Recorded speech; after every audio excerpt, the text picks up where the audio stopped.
నెల్లూరు జిల్లా కందుకూరు టీడీపీలో వర్గ విభేదాలు బయటపడ్డాయి. ప్రస్తుతం టీడీపీ అభ్యర్థి ఇంటూరి నాగేశ్వరరావుకు తన మద్దతు ఉపసంహరించుకున్నట్టు మాజీ ఎమ్మెల్యే దివి శివరాం ప్రకటించారు. కందుకూరు టీడీపీ టికెట్ కోసం ఇంటూరి రాజేష్ గట్టి ప్రయత్నాలు చేశారు.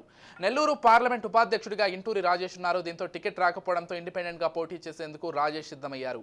అయితే తాజాగా ఇంటూరి రాజేష్ కు మద్దతు తెలిపారు దివి శివరాం. కాగా నాగేశ్వరరావు టీడీపీ నాయకులను కలుపుకుపోవడం లేదని దివి శివరాం సంచలన వ్యాఖ్యలు చేశారు.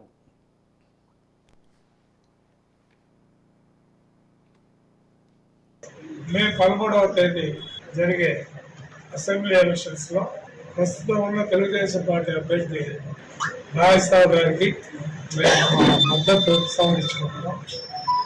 నేను కానీ మా కుటుంబ సభ్యులు కానీ స్నేహితులు మాకు సంబంధించిన అందరూ కూడా రాజేశ్వరరావు గారికి అసెంబ్లీ చేయకూడదని ఒక నిర్ణయం చేశారు.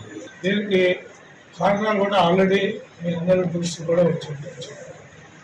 నేను కూడా చెప్పాల్సిన బాధ్యత నా మీద ఉంది. కార్యకర్తల యొక్క ఆత్మాభిమానం దెబ్బతీసే విధంగా అతని ప్రవర్తన ఉన్నది ఆయన గారు.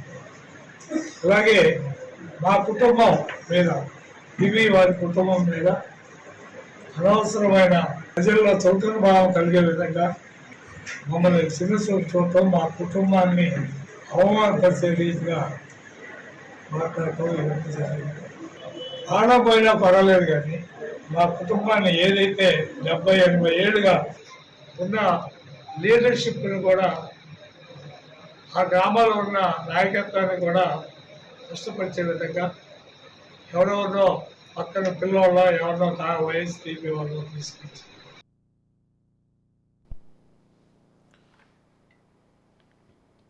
రైట్. మొత్తంగా నెల్లూరు జిల్లా కందుకూరు టీడీపీలో వర్గ విభేదాలు అయితే బయటపడినట్లుగానే భావించాలి. ప్రస్తుతం టీడీపీ అభ్యర్థి ఇంటూరి నాగేశ్వరరావుకు తన మద్దతు ఉపసంహరించుకున్నట్లుగా మాజీ ఎమ్మెల్యే దివి శివరాం ప్రకటించారు. అసలు మొత్తంగా దీని వెనక కారణాలు ఏంటి, అసలు కందుకూరు నియోజకవర్గంలో టీడీపీ క్యాడర్లో ఏం జరుగుతోందనే విషయాలను అందించడానికి మా ప్రతినిధి సురేష్ సిద్ధంగా ఉన్నారు ఫోన్ ద్వారా. రైట్, చెప్పండి సురేష్. Thank you Vijay. కందుకూరు